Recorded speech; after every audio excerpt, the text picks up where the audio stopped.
all Muslims combined.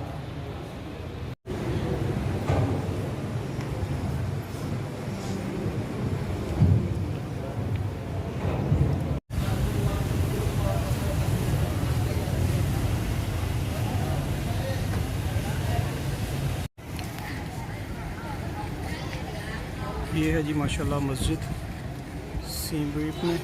अभी अभी जुम्मे की नमाज़ ख़त्म हुई है 12:30 बजे रमज़ानुल मुबारक में, और बुनियादी तकरीबन सारी सहूलियात इसमें मौजूद हैं।